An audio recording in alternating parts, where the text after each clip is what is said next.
The dig. The shovel bit into the red clay soil of Becker's backyard with the kind of satisfying thunk that spoke of honest work and sweat-earned progress. August in southeastern Pennsylvania had always been a bastard of a month, humid as a dog's breath and twice as unforgiving. But Harold Becker had made his peace with the weather long ago. At 47, he'd learned that fighting the things you couldn't change was like trying to argue with a thunderstorm. You'd end up wet, tired, and looking like a fool.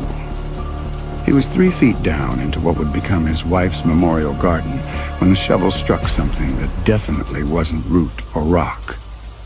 The metallic scrape sent a vibration up through the wooden handle and into his calloused palms, the kind of jarring contact that made his teeth ache in sympathy. "Well, hell," Harold muttered, using the back of his wrist to wipe the sweat from his forehead. The sun was beginning its descent toward the tree line, painting the sky in shades of amber and copper that reminded him uncomfortably of Dorothy's hair in the early morning light. She'd been gone 6 months now, cancer taking her with the same methodical persistence she'd once used to tend her roses. And Harold was still finding pieces of her everywhere he looked. He worked the shovel around the edges of the buried object, careful not to damage whatever lay beneath. His methodical approach paid off as the item began to reveal itself. Sleek black plastic, roughly rectangular, about the size of his palm. Harold's first thought was that it might be some kind of electronic device, though what any piece of technology was doing buried 3 feet deep in soil that hadn't been disturbed since he and Dorothy had moved in 12 years ago was beyond his comprehension. The thing came free with a sucking sound. Red clay clinged to its surface like dried blood. Harold turned it over in his hands, brushing away the dirt with his thumb. It was definitely a smartphone, though unlike any model he'd ever seen. The surface was perfectly smooth. No visible buttons or ports.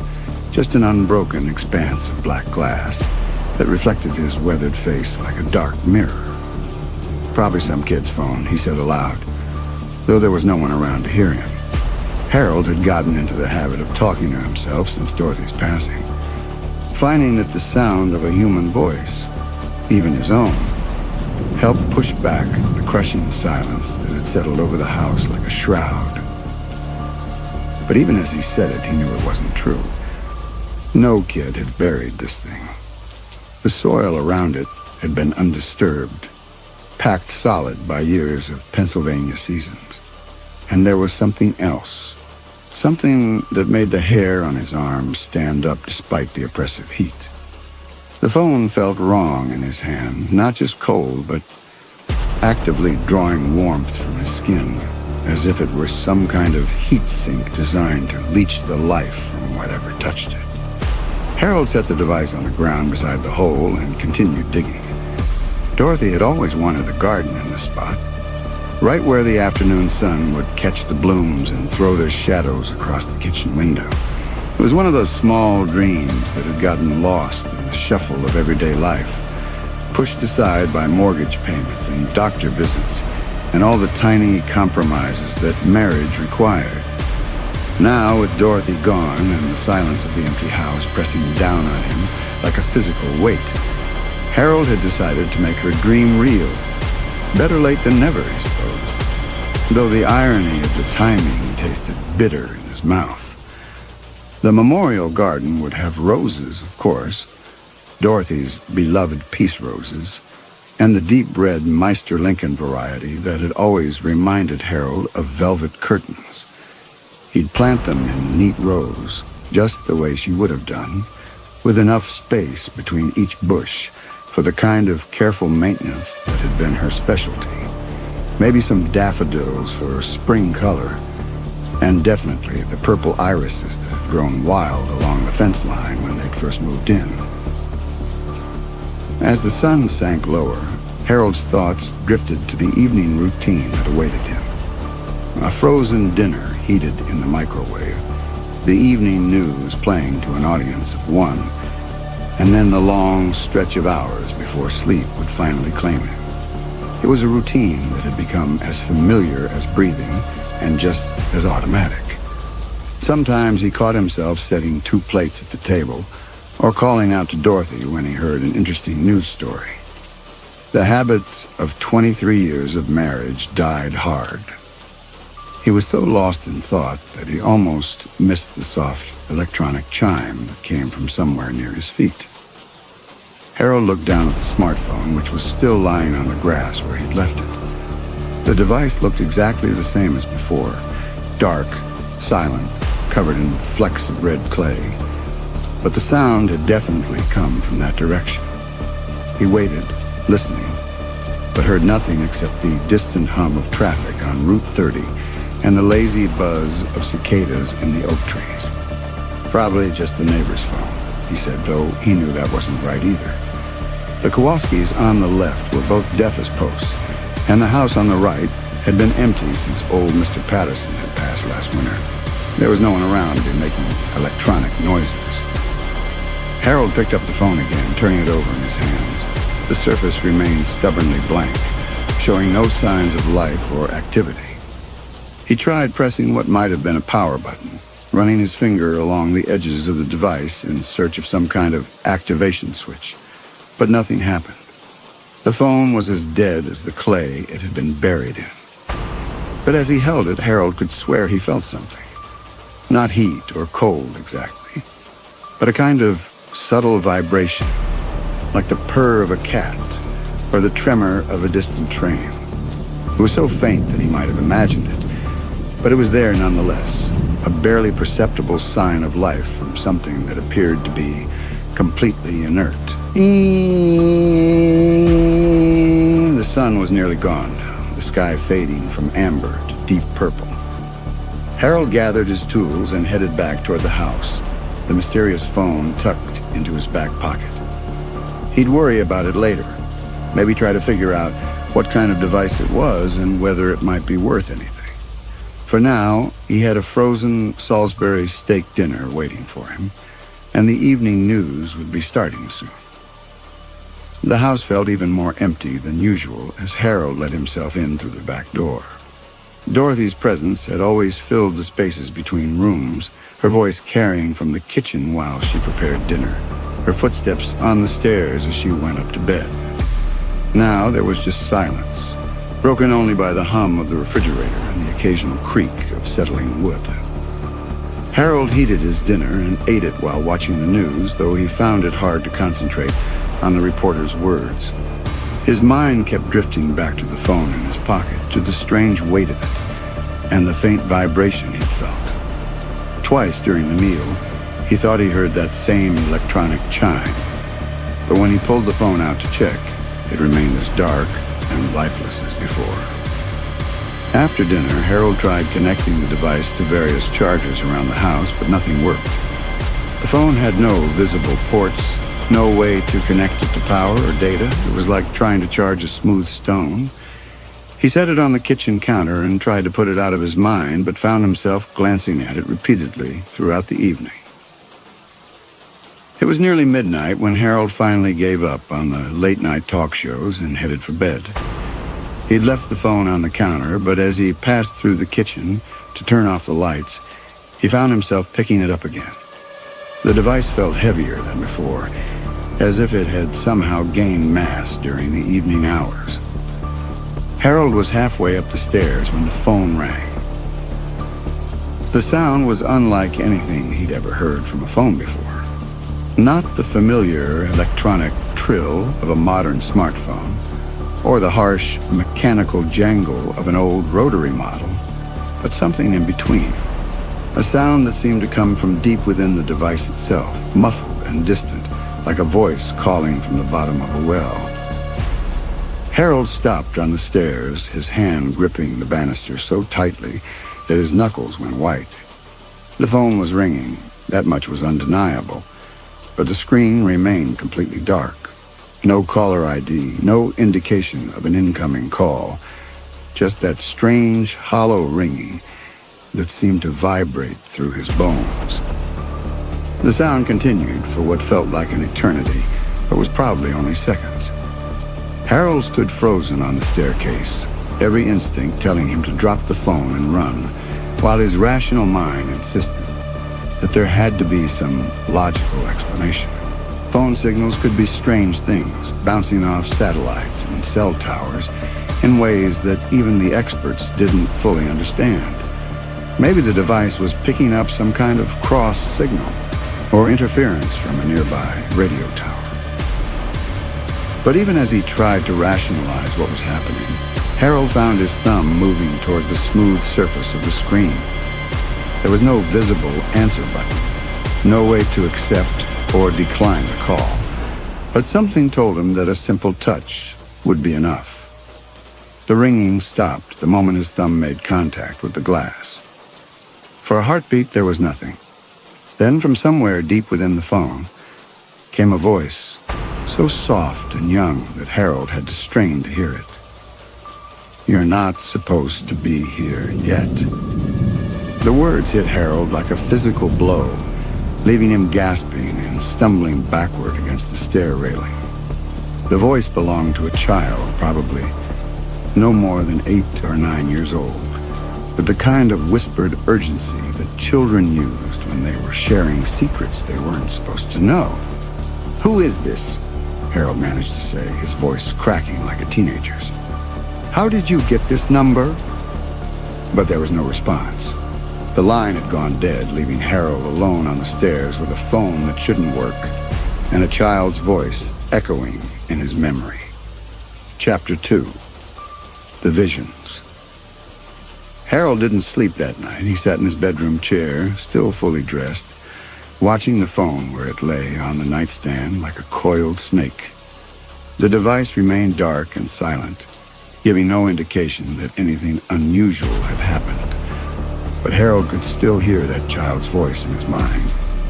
"You're not supposed to be here yet." What did that mean? Not supposed to be where? In his own house? On the stairs? Alive? That last thought sent a chill down Harold's spine that had nothing to do with the air conditioning. He'd been having more thoughts about death lately, ever since Dorothy's passing. Not suicidal thoughts exactly, but a kind of morbid curiosity about what came next, about whether there really was anything beyond the final breath, or if consciousness simply winked out like a candle in the wind. The phone rang again at 3:17 a.m. This time, Harold was ready for it. He'd been staring at the device for hours, waiting for something to happen. And when that strange, hollow ringing filled the bedroom, he answered immediately. The screen flickered to life the moment his thumb touched the glass. Harold's breath caught in his throat as images began to play across the phone's surface. Not a phone call this time, but some kind of video footage, grainy and slightly out of focus, like something shot with an old handheld camera. The scene was familiar, too familiar. Harold was looking at his own kitchen, but not as it appeared now. This was his kitchen from some time in the future, or at least a version of it that he didn't recognize. The Harold in the video looked older, more haggard, with deep lines around his eyes and a tremor in his hands that the real Harold didn't yet possess. Video Harold was standing at the sink, washing dishes with the kind of mechanical precision that spoke of routine so ingrained it had become unconscious. The scene was mundane, almost boring, but something about it filled Harold with a creeping sense of dread. Then Video Harold turned away from the sink, and Harold saw his own face in terrifying detail. The eyes were hollow, haunted, as if they'd seen things that no eyes should see. There was a cut on Video Harold's forehead, fresh and still bleeding, and his clothes were torn and dirty. The image shifted, jumping to another scene like a channel changing on an old television. Now Harold was looking at his living room, but the furniture was different, rearranged or maybe replaced entirely. Video Harold was sitting in a chair that the real Harold didn't own, arguing with someone off camera. Harold couldn't make out the words, but he could see the anger and frustration on his own face, the way his hands gestured wildly as he spoke. Another jump, another scene. This time, Harold was looking at the memorial garden he'd been digging earlier that day. But the garden was complete. Roses bloomed in neat rows, exactly as he'd planned, and the late afternoon sun cast long shadows across the grass. It was beautiful, peaceful, exactly what Dorothy would have wanted. But Video Harold was destroying it. The man on the screen was tearing up the roses with his bare hands, pulling them from the soil with savage intensity. Petals scattered like drops of blood across the grass, and Video Harold's face was a mask of rage and despair. He was crying, Harold realized with a shock. Tears streamed down his weathered cheeks as he destroyed the thing he'd created to honor his wife's memory. The images kept coming, faster now, jumping from scene to scene with disorienting speed.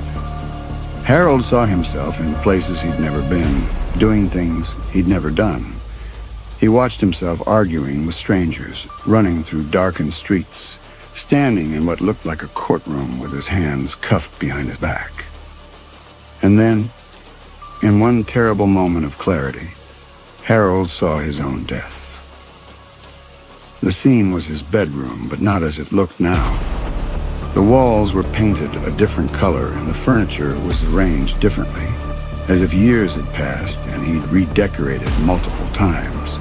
Video Harold was lying in the bed, his face peaceful but unnaturally pale. His chest wasn't moving.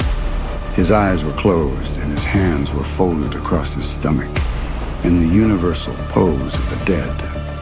Harold dropped the phone with a gasp, and the screen went dark immediately. The device hit the carpet with a soft thud and lay there, once again looking like nothing more than an unusually smooth piece of electronic equipment. But Harold couldn't stop shaking. The images he'd seen felt more real than memory, more vivid than any dream. They had the weight of prophecy, the terrible certainty of fate already written and waiting to unfold. He stumbled to the bathroom and splashed cold water on his face, staring at his reflection in the mirror. The man looking back at him was the Harold of the present, tired, grieving, but still alive and relatively healthy. Not the hollow-eyed creature he'd seen in the phone's visions, not yet. But the resemblance was there, lurking beneath the surface like a skull beneath skin. Harold returned to the bedroom and sat back down in his chair, staring at the phone where it lay on the carpet. Part of him wanted to pick it up, to see what other secrets it might reveal, but a larger part was terrified of what he might learn. Some knowledge was too dangerous to possess, some futures too terrible to contemplate.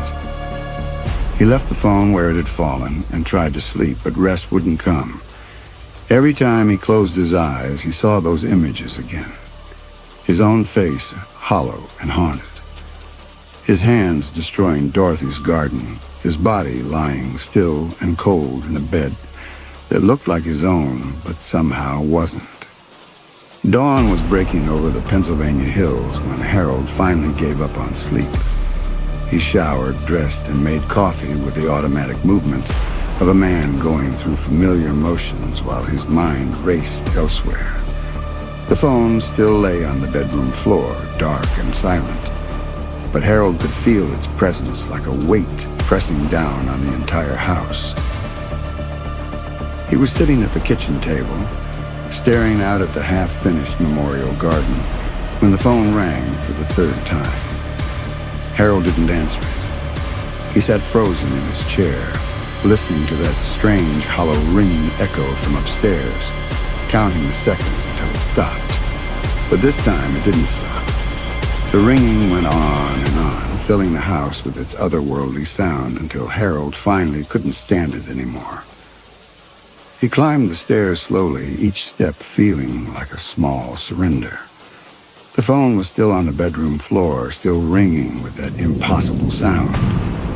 Harold picked it up, and the screen came alive before he even touched it. This time, the video was different. Instead of showing him scenes from some unknown future, the phone was displaying footage of the recent past. Harold watched himself digging in the backyard the day before, saw his own hands brushing dirt away from the device's surface. But the perspective was wrong. The camera seemed to be positioned somewhere underground, looking up at Harold as he worked. The image shifted, showing Harold walking back toward the house with the phone in his pocket. Then it jumped to later that same evening, showing him in the kitchen, trying various chargers. The footage was eerily detailed, capturing not just his actions, but his expressions. The way his brow furrowed in concentration, the slight tremor in his hands that he'd never noticed before. But the most disturbing part was the timestamp in the corner of the screen. According to the phone, this footage had been recorded tomorrow. Harold stared at the impossible date, his mind struggling to process what he was seeing. The phone was showing him events from yesterday, but claiming they would happen tomorrow. It was as if time itself had become unstuck, flowing backward and forward in ways that defied everything Harold thought he knew about how the world worked. The image shifted again, and Harold found himself looking at a scene he didn't remember but somehow recognized. He was standing in the backyard again, but this time he was holding a shovel and digging a different hole. Not the memorial garden, but a smaller, deeper excavation. And in his other hand, he held the phone itself.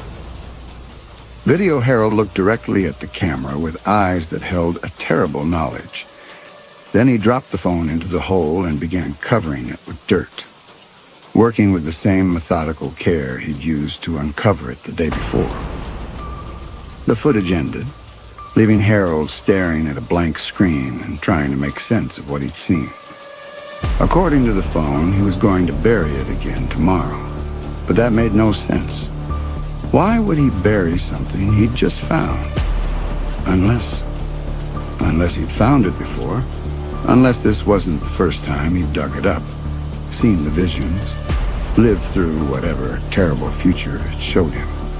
Unless he was trapped in some kind of loop, doomed to repeat the same actions over and over again, each time forgetting what had come before until the phone showed him the truth. The thought was so terrifying that Harold nearly dropped the device again. But before he could let go, the screen flickered one more time, showing him one final image. It was the memorial garden, complete and beautiful, with Dorothy's roses blooming in perfect rows. But something was wrong with the picture. The roses were too red, too vivid, as if they'd been watered with something thicker than water. And there, barely visible beneath the largest of the Mr. Lincoln bushes, Harold could see the corner of something pale and rectangular. A smartphone, buried in the soil beneath Dorothy's memorial roses. Chapter 3. The Pattern. Harold spent the morning in his workshop, a converted corner of the garage where he'd always gone when he needed to think. The space was cluttered with the detritus of a lifetime spent fixing things. Coffee cans full of screws and bolts, shelves lined with tools whose purposes had become second nature over the decades. It was here that he'd repaired Dorothy's jewelry box when the hinge broke. Here that he'd built the bird feeder that still hung from the oak tree in the front yard. The phone sat on his workbench like an accusation, its smooth black surface reflecting the fluorescent lights overhead. Harold had brought it down from the bedroom, unable to leave it alone upstairs, but equally unable to bring himself to touch it again. 3 times it had shown him things that shouldn't exist, couldn't exist, and yet felt more real than his own memories. He'd tried to research the device online, typing various descriptions into search engines and scrolling through pages of results that showed him nothing even remotely similar. Smartphones with no ports, phones that could record footage from underground, devices that could predict the future. None of it existed in the world as Harold understood it. but the phone existed. It sat on his workbench, as solid and undeniable as the hammer beside it. Harold picked up a magnifying glass and examined the device more closely, looking for any clue about its origin or purpose. The surface was flawless, with no visible seams or manufacturer's marks. It was as if the phone had been carved from a single piece of black glass, shaped by hands that understood technology Harold couldn't even begin to comprehend. As he studied the device, Harold found himself thinking about the footage he'd seen. The images had been too clear, too detailed to be dreams or hallucinations, but they'd also been impossible, showing him things that violated every law of physics and logic he'd ever learned. Unless they weren't impossible. Unless there were rules he didn't understand. Forces at work that operated beyond the boundaries of normal human experience. Dorothy had believed in such things, though she'd rarely spoken about it directly. She'd had what she called feelings about people and places, intuitions that proved correct far more often than chance would allow. She'd known when her sister was in trouble, calling just minutes before the phone rang with news of the car accident. She'd insisted they cancel their vacation to Florida one year, claiming she had a bad feeling about the trip, and they'd later learned that their hotel had been destroyed by a hurricane that struck 3 days after their planned arrival. Some people are just more sensitive to the currents, she'd told Harold once, when he'd questioned her about these uncanny moments of prescience, like tuning forks that vibrate when they hear the right note. At the time, Harold had dismissed it as superstition, the kind of magical thinking that people used to make sense of a world that was fundamentally random and chaotic. But now, holding a phone that showed him scenes from impossible futures, he found himself wondering if Dorothy had been right. Maybe there were currents, patterns, forces that most people couldn't perceive, but that some individuals or some devices could tap into. The phone rang at exactly noon. Harold had been expecting it in a way. There seemed to be a pattern to the calls, a rhythm that he was beginning to understand. The first call had come at midnight, and the second at 3:17 a.m., the third just after dawn. Each call had shown him something different, but connected to the others in ways that suggested a larger story being told in fragments. This time, Harold answered immediately. The screen came alive with footage that was crystal clear, shot from a perspective that seemed to hover several feet above the ground. Harold was looking at his own backyard, but not as it appeared now. This was the yard from years ago when he and Dorothy had first moved in. The grass was patchy, the fence was unpainted, and there were no flower beds or carefully tended borders. A younger version of Harold stood in the center of the yard holding a shovel and looking uncertain. He was maybe 35 years old, his hair still thick and brown, his face unmarked by the lines that grief had carved there. Dorothy was beside him, pointing to various spots on the ground and speaking animatedly about something Harold couldn't hear. Harold watched, transfixed, as his younger self began to dig. The hole was in exactly the same spot where Harold had been working on the memorial garden, where he'd found the phone. As young Harold dug deeper, Dorothy knelt beside the hole and placed something inside. Something small and rectangular that Harold couldn't quite make out from the phone's perspective. The footage jumped forward, showing Harold and Dorothy covering the hole and planting a small rose bush on top of it. Dorothy's first attempt at gardening, Harold remembered now. The bush had died within a month, killed by his inexperience and her over-enthusiastic watering schedule. They'd never tried to grow anything in that spot again, leaving it as a patch of grass that somehow never quite thrived. Until Harold had decided to dig there for the memorial garden. The implications hit him like a physical blow. Dorothy had buried the phone. She'd known about it, had placed it in the ground herself, had been part of whatever impossible pattern was unfolding. But that made no sense. The phone was clearly some kind of advanced technology, far beyond anything that had existed 12 years ago. The footage shifted again, showing Harold a scene from more recent times. Dorothy was in the kitchen, just a few weeks before her diagnosis, and she was talking on the phone. Not the mysterious device, but their regular landline. Harold could see her reflection in the kitchen window, could see the way her face was creased with worry. "I don't know how much time I have left," she was saying, her voice carrying clearly through the phone speakers. "But I need you to promise me something. When Harold finds it, when he starts seeing the visions, you have to help him understand. He's going to be frightened, and he's going to think he's losing his mind, but he's not. He's just finally becoming sensitive to the currents." Harold's blood went ice cold. Dorothy was talking about him, about the phone, about visions he wouldn't experience until months after her death. But who was she talking to? The camera angle didn't show anyone else in the kitchen, and Harold couldn't hear the other side of the conversation. "The pattern has to complete itself," Dorothy continued. "Harold has to see what's coming, has to make the choice. Otherwise, none of this works. The loop just keeps going, over and over, and nobody learns anything." The footage ended, leaving Harold staring at his own reflection in the phone's dark screen. His hands were shaking so badly that he nearly dropped the device, and he could hear his own breathing, harsh and ragged in the silence of the workshop. Dorothy had known. She'd known about the phone, about the visions, about whatever was happening to him now. She'd been part of it, had helped orchestrate it somehow. But why? What was the point of showing him these impossible futures, these scenes of his own destruction and despair? Harold set the phone down and tried to think rationally about what he'd learned.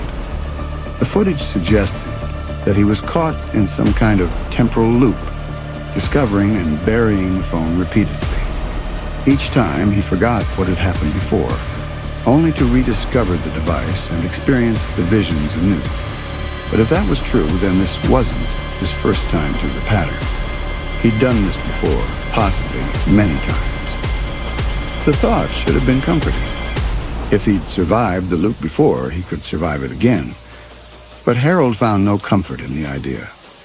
The Harold he'd seen in the phone's visions had looked broken, haunted, as if each repetition had stripped away another layer of his humanity. How many times had he found the phone? How many times had he watched his own death, seen his future unfold in terrible detail? And how many times had he chosen to bury the device again, starting the cycle anew? Harold picked up the phone and walked back to the house. He had questions that needed answers, and he suspected the device would provide them, if he was brave enough to ask. Chapter 4. The Truth. Harold sat in Dorothy's chair, the one she'd claimed as her own during their 23 years of marriage. It was a wing-back recliner positioned perfectly to catch the afternoon sun from the living room window, and Dorothy had spent countless hours there reading, knitting, or simply watching the birds at the feeder outside. Harold had never sat in it before. It had been hers, as distinctly personal as her jewelry or her perfume. But now, with the phone cradled in his lap and the weight of impossible knowledge pressing down on him, Harold needed to be close to something that still held traces of her presence. The chair still smelled faintly of her lavender soap, still bore the subtle impression of her body and its cushions. The phone had been silent for hours, giving Harold time to think about what he'd seen. The footage of Dorothy making that mysterious phone call had shaken him more than the visions of his own future. Those had been terrifying but abstract, like nightmares that might never come true. But Dorothy's knowledge of the phone, her calm acceptance of its impossible properties, suggested that this was all part of some larger plan. a plan that she'd help set in motion. Harold had tried calling the number Dorothy had dialed in the footage, but the landline phone just gave him a busy signal. He'd tried researching the device again, looking for any reference to phones that could record the future, but found nothing. The internet, for all its vast repository of human knowledge, had no answers for what he was experiencing. The phone rang at 5:47 p.m., just as the sun was beginning to set behind the oak trees in the front yard. This time, when Harold answered, he didn't see footage of past or future events. Instead, he saw a face, young, perhaps 8 or 9 years old, with large dark eyes and an expression of ancient sadness. It was the child whose voice he'd heard on that first impossible call. "Hello, Harold," the child said, and Harold noticed that the voice didn't quite match the movement of the lips, as if the audio and video were slightly out of sync. "We need to talk." Harold's throat felt dry as sandpaper. "Who are you?" "I'm the one who's been trying to help you understand. Dorothy asked me to watch over you, to guide you through the pattern when your time came." The child's expression remained solemn, far too serious for someone so young. "But you're not learning, Harold. You keep making the same choices, repeating the same mistakes." "What mistakes?" Harold managed to ask. "I don't understand any of this." "You're trying to change things that can't be changed, Harold. Every time you see the visions, you think you can use the knowledge to alter your future. But that's not how it works. The future isn't a destination. It's a current, a force that flows through time like water through stone. You can't fight it, Harold. You can only learn to swim with it." Harold stared at the child's face, searching for any sign of deception or manipulation. But the eyes held only compassion, tinged with a weariness that no child should possess. "Show me," Harold said. "Show me what you're talking about." The child nodded, and the image shifted. Harold found himself looking at a montage of scenes, each one showing a different version of himself at different points in what appeared to be the same time loop. In one scene, Harold was destroying the phone with a hammer, smashing it to pieces in his workshop. In another, he was driving frantically through the night, the phone on the passenger seat beside him as he tried to flee from whatever fate it had shown him. Each scene ended the same way. Harold, older and more haggard, standing in his backyard with a shovel, burying the phone beneath the roses in Dorothy's memorial garden. "You've tried everything, Harold. You've tried to destroy the phone, tried to run away from it, tried to use the knowledge it gives you to prevent the events you've seen. But nothing works. Every path leads back to the same ending." "Then what's the point?" Harold asked, his voice breaking with frustration. "If I can't change anything, if I'm doomed to repeat this forever, then why show me anything at all?" "Because learning isn't about changing the destination, Harold. It's about understanding the journey." The child's image flickered, becoming translucent for a moment before solidifying again. Dorothy understood this.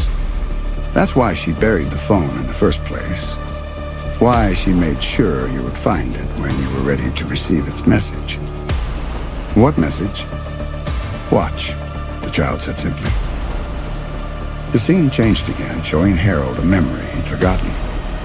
Dorothy was in the hospital just a few days before she died, and Harold was sitting beside her bed holding her hand. She looked small and fragile against the white sheets, her once vibrant hair reduced to a few wispy strands by the chemotherapy. "Harold," she was saying, her voice barely above a whisper, "I need you to promise me something." "Anything," Harold replied, and even watching it now, he could hear the desperation in his own voice. "When I'm gone, you're going to want to follow me. You're going to think that life without me isn't worth living, that there's no point in going on." Dorothy's eyes, though dimmed by pain and medication, still held the same fierce intelligence that had first attracted Harold to her. "But you're wrong, Harold. There are things you need to do, lessons you need to learn. Promise me you'll keep going, even when it feels impossible. I promise, Harold had said, though he'd never really understood what she meant. Now, watching the memory play out on the phone's screen, he began to see the truth. Dorothy had known about the phone because she'd experienced it herself. She'd been caught in her own version of the loop, learning her own lessons about the nature of time and fate and the currents that connected all things. And she'd used that knowledge to prepare for her death, to set up a system that would help Harold through his own journey of understanding. The phone isn't cursed, Harold, the child said as the memory faded. It's a teacher. Each time you find it, you learn something new about yourself, about the nature of existence, about the connections that bind all living things together. The visions aren't prophecies. They're possibilities, potential futures that exist in the space between what is and what might be. But I've seen my own death, Harold protested. I've seen myself destroying Dorothy's garden, seen myself become something I don't want to be. And each time you see these things, you make choices about how to respond to them. Some choices lead to growth, Harold. Others lead to stagnation. The phone keeps cycling until you make the right choice. Harold thought about this, trying to understand the implications of what the child was telling him. What is the right choice? That's not for me to tell you, Harold. It's something you have to discover for yourself. But I will give you one hint. The answer has to do with Dorothy's garden. The child's image began to fade, becoming translucent again. This is the last time we'll speak, Harold. The next time you answer the phone, it will show you the final vision. After that, you'll have to choose. Choose what? But the child was gone, leaving Harold alone in Dorothy's chair with a phone that had gone dark and silent. Chapter 5. The Choice. Harold didn't wait for the next call. As soon as the child's image faded from the screen, he was on his feet and moving toward the back door. The evening air was thick with humidity and the promise of rain, and somewhere in the distance, he could hear the rumble of approaching thunder. The memorial garden was exactly as he'd left it, a 3-foot deep hole surrounded by bags of soil and fertilizer, the rose bushes still in their plastic containers waiting to be planted. But now Harold saw it with different eyes, understanding that this patch of earth held significance far beyond his original intention to honor Dorothy's memory. He knelt beside the hole and began digging deeper, working by the light spilling from the kitchen window. The soil was softer now, loosened by his earlier excavation, and his shovel moved through it with increasing urgency. Harold didn't know exactly what he was looking for, but the child's words echoed in his mind. The answer has to do with Dorothy's garden. 3 feet became 4, then 5. Harold's back ached, and his hands were raw with blisters, but he kept digging. The approaching storm made the air electric, charged with the kind of energy that made his skin crawl and his teeth ache. Lightning flickered in the distance, followed by the deep bass rumble of thunder. At 6 feet down, Harold's shovel struck something solid. Not the hollow metallic sound of another buried phone, but the dense thunk of wood striking wood. Harold cleared the soil away with his hands, his heart hammering against his ribs as the shape revealed itself. It was a wooden box, roughly the size of a shoebox, made from what looked like cedar and secured with a simple brass latch. Harold lifted the box from the hole and carried it back to the house, his mind racing with possibilities. The wood was weathered but intact, suggesting it had been buried for years. Dorothy's work, he suspected, though he couldn't imagine when she would have done it or what she might have hidden there. In the kitchen, under the harsh, fluorescent lights, Harold opened the latch. Inside the box, wrapped in oilcloth, was a journal bound in cracked leather. Dorothy's handwriting covered the pages in her familiar, precise script. Harold opened to the first page and began to read. If you're reading this, Harold, then the phone has found you, and you've begun to see the visions. I know this must be terrifying and confusing, and I wish I could be there to guide you through it. But by the time you find this journal, I'll be gone, and you'll have to make the journey on your own. I want you to know that everything you're experiencing is real. The phone, the visions, the child who speaks to you. All of it exists in ways that our normal understanding of reality can't explain. I discovered the phone myself 3 years before my diagnosis, buried in the exact spot where you found it.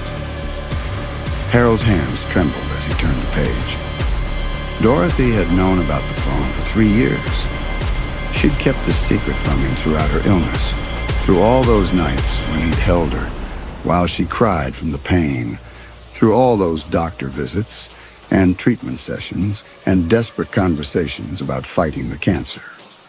The phone showed me many possible futures, Harold. Some where my cancer went into remission, some where experimental treatments saved my life, some where I lived to be an old woman with grandchildren playing in our backyard. But it also showed me the truth, that my time was limited, no matter what path I chose, and that my real purpose wasn't to fight the inevitable, but to prepare you for what was coming. You see, the phone doesn't just show random futures.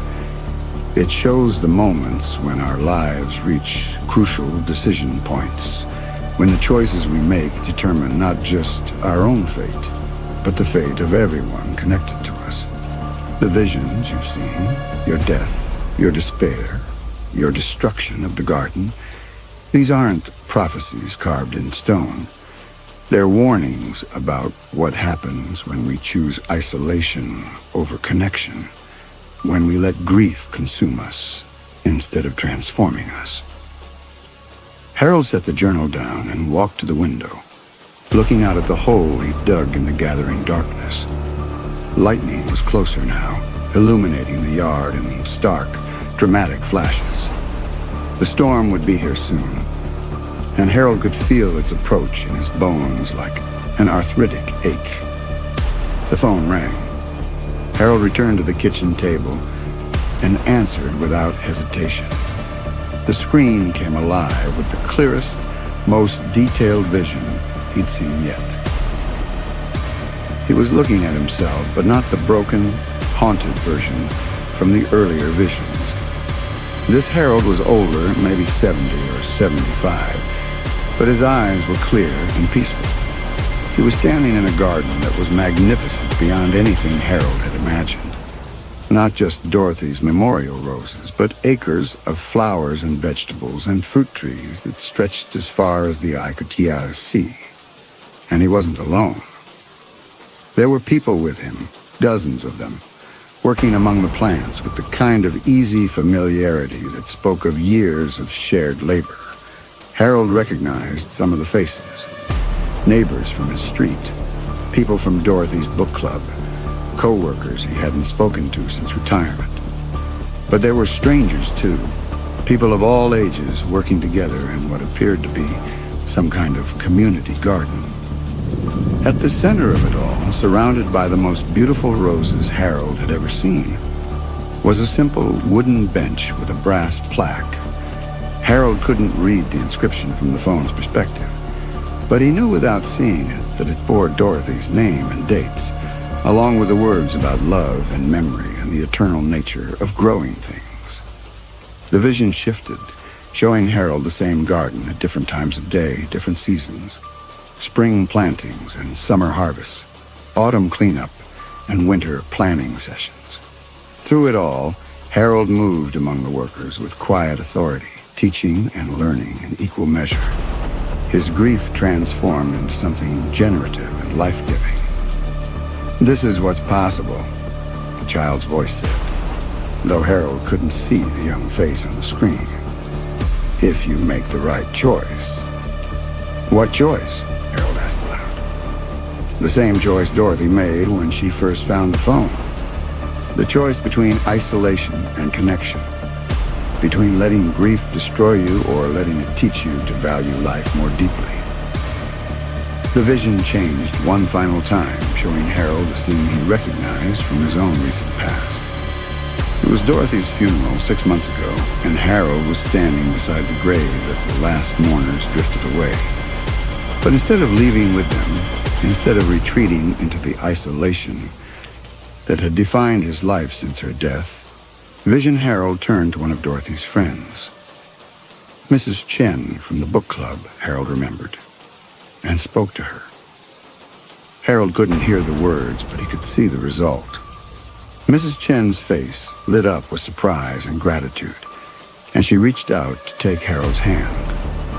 They walked away from the cemetery together, two people connected by shared grief and the memory of someone they both loved. The phone went dark. Harold sat in the kitchen silence, understanding at last what choice he was being asked to make. The visions of his future destruction weren't inevitable. They were what would happen if he continued on his current path, retreating further and further into himself until grief consumed everything that made him human. But there was another path. Dorothy had shown it to him in her journal, in her final visions, in the very act of burying the phone where she knew he would eventually find it. She'd understood that his real journey wouldn't begin until after she was gone, when he was forced to choose between connection and isolation, between life and a kind of living death. Harold picked up Dorothy's journal and read the final entry. The garden you're planning to build in my memory. Make it bigger, Harold.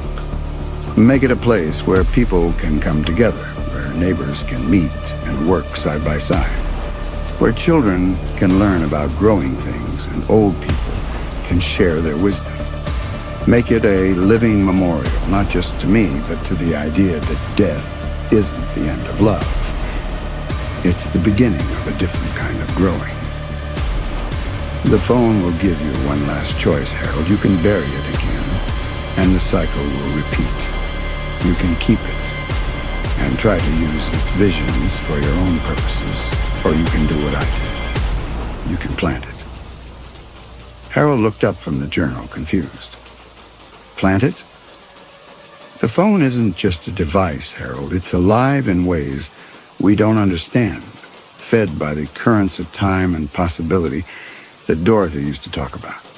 When you plant it properly, when you bury it with intention and love and the promise of growth, it becomes something else. It becomes a seed. Thunder crashed overhead and rain began to patter against the kitchen windows. Harold walked outside into the storm, carrying the phone and Dorothy's journal. The rain was warm and heavy, soaking through his clothes within seconds, but he didn't care. He knelt beside the hole he'd dug, now partially filled with rainwater, and looked down at the phone in his hands. For 6 months, he'd been living like a ghost, going through the motions of existence without really being alive. The phone had shown him where that path led, to bitterness and isolation and the kind of despair that destroyed everything beautiful in its wake. But it had also shown him another possibility. Harold placed the phone gently in the muddy water at the bottom of the hole. Then he began covering it with soil, not the desperate burial of someone trying to hide from fate, but the careful planting of someone nurturing a seed. As he worked, Harold thought about Mrs. Chen from Dorothy's book club, about the neighbors he'd barely spoken to in 12 years, about all the connections he'd allowed to wither through neglect and grief. Tomorrow, he would begin making different choices. He would finish the memorial garden, but he would make it bigger, just as Dorothy had suggested. He would invite people to help, to share in the work and the harvest. He would choose connection over isolation, growth over stagnation, life over the mere absence of death. The rain continued to fall as Harold planted the first of Dorothy's roses directly above the buried phone. The Mr. Lincoln variety with its deep red blooms that reminded him of velvet curtains. In the spring, when the rose bloomed, Harold suspected he would find that its red was deeper and richer than any rose had a right to be, fed by something more than ordinary soil and water. By the time Harold finished planting, the storm had passed and the stars were beginning to appear between the breaking clouds. He stood in his backyard, Dorothy's backyard, their backyard, and looked at what he'd created. It wasn't much yet, just a small patch of newly planted roses in a yard that had known too much loneliness.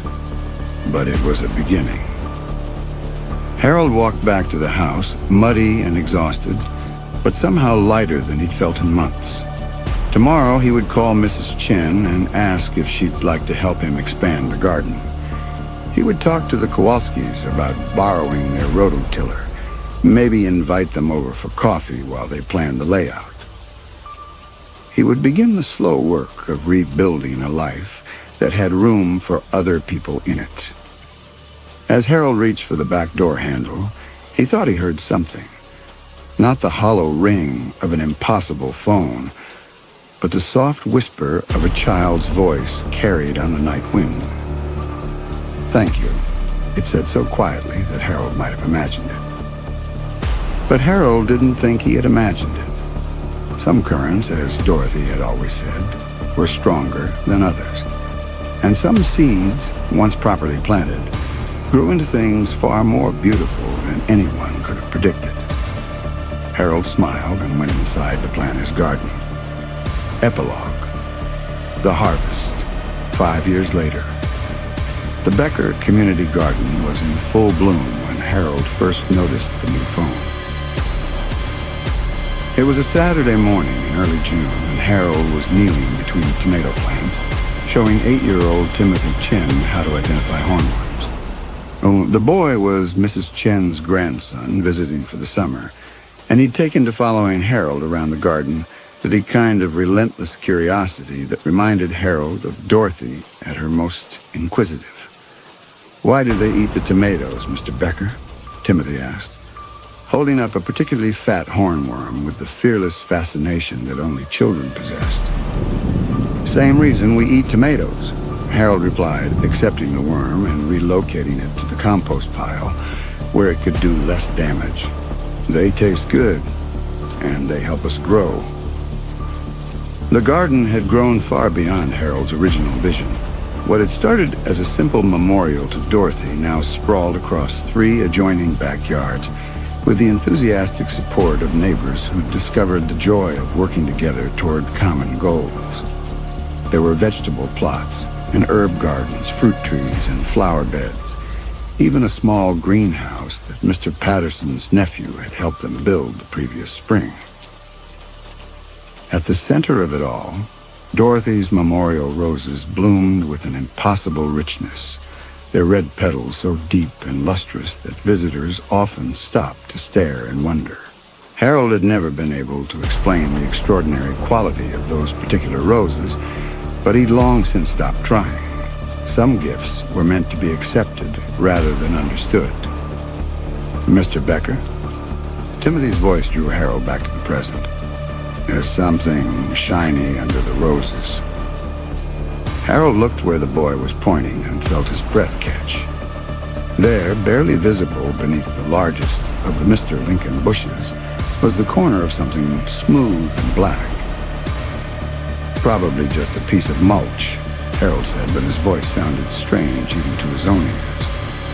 "Why don't you go help Mrs. Patterson with the corn? I think she could use some young eyes to spot the aphids." Timothy scampered off with the boundless energy of childhood, leaving Harold alone with the impossible discovery. He knelt beside Dorothy's roses and carefully brushed away the mulch and soil, revealing what he'd somehow known he would find: a smartphone, identical to the one he'd buried 5 years ago. Harold's hands trembled as he lifted the device from the earth. It was clean despite its burial, its smooth surface unmarked by soil or moisture. Just like before, there were no visible ports or buttons, nothing to indicate how it might be powered or operated.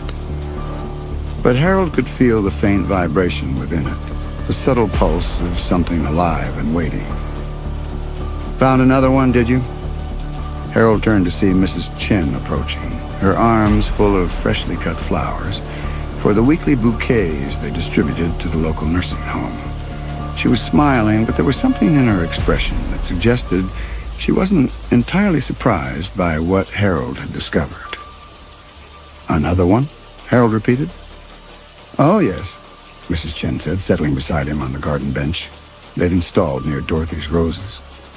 I found mine about a year after we started the garden. Mrs. Patterson found hers last spring, and I suspect young Timothy will find his when he's ready. Harold stared at her, trying to process what she was saying. You mean there are others? Other phones? The garden grows more than vegetables, Harold, Mrs. Chen said gently. It grows connections, possibilities, the kind of understanding that only comes when people work together towards something larger than themselves. And sometimes, when the soil is rich enough and the intentions are pure enough, it grows teachers. Teachers? Mrs. Chen gestured toward the phone in Harold's hands. What do you think this is, really? A curse? A miracle? Or simply a tool that helps us learn the lessons we need to learn when we're ready to learn them? Harold looked down at the device, remembering his first terrifying encounters with its impossible visions. What did yours show you? The future of my daughter's marriage, Mrs. Chen said quietly. Lisa and Robert were having problems, fighting constantly, talking about divorce. The phone showed me what would happen if they separated, how it would affect the children, how the family would fragment and drift apart. And it also showed me what would happen if I stopped judging and started helping. If I offered to babysit so they could have date nights. If I kept my opinions to myself and just provided support when they needed it. Mrs. Chen smiled. It took some adjusting, but they're stronger now than they've ever been. And Timothy gets to grow up with parents who love each other. Harold thought about this as he turned the phone over in his hands. What about Mrs. Patterson?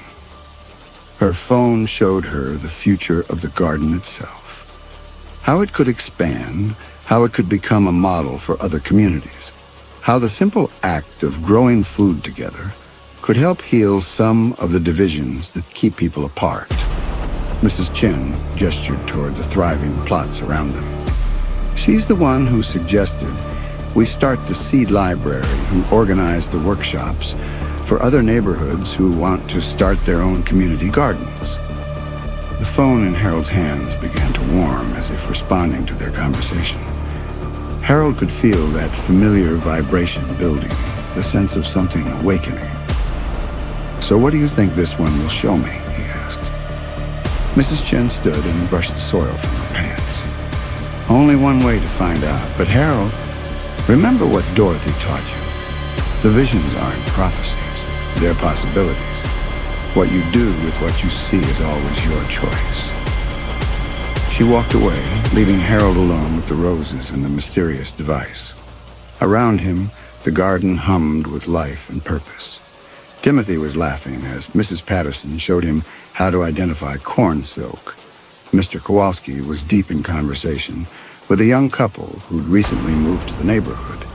And somewhere in the distance, Harold could hear the sound of children playing in the small playground they'd built near the tool shed. This was what Harold had chosen 5 years ago. Not just life over death, but community over isolation, growth over stagnation. The garden had become something far more beautiful than he'd ever imagined, a living testament to the power of connection and shared purpose. But what came next? Harold looked down at the phone, knowing that it would ring soon, knowing that it would show him visions of possible futures that he couldn't yet imagine. Part of him was tempted to bury it again, to maintain the peaceful status quo they'd created here. But that wasn't how growth worked. Gardens needed tending, communities needed nurturing, and sometimes the next stage of development required stepping into unknown territory. The phone rang. Harold answered without hesitation. The screen came alive with images of the future. Not the dark, isolated visions he'd seen 5 years ago, but scenes of expansion and connection that took his breath away. He saw the garden spreading across entire neighborhoods, saw community centers built around the shared work of growing food, saw children who'd learned to cooperate, and adults who'd remembered how to trust. He saw a future where the simple act of planting seeds together had helped heal divisions that had seemed impossible to bridge. And at the center of it all, Harold saw himself, older but not defeated, surrounded by friends and coworkers and the kind of extended family that grew from shared purpose rather than shared blood. The phone showed him the challenges, too. The resistance they would face from people who profited from division, the setbacks and failures that were inevitable in any ambitious undertaking, the moments when progress would seem impossible and the temptation to give up would be overwhelming. But it also showed him the tools they would need to overcome those challenges: patience and persistence, humor and hope, and most of all, the understanding that real change happened one person, one conversation, one planted seed at a time. When the visions ended, Harold knew what he had to do. He walked to the compost pile and dug a small hole, then placed the phone gently inside and covered it with rich, dark earth. Not burying it this time, but planting it, trusting that when the next person was ready to receive its lessons, it would find its way to the surface. Harold smiled and returned to his work. There were tomatoes to tend, relationships to nurture, and a future to grow. The garden was waiting. And that's it for tonight's stories. If you're still here, curled up and listening all the way to the end, you're one of the cozy few. And I'm so glad you stuck around. It really means a lot. If you're still awake, drop the emoji on screen in the comments, so I know you're here, sharing this quiet little moment with me. Wishing you the sweetest dreams and a peaceful night. Take care, and I'll be right here next time, waiting to share more with you.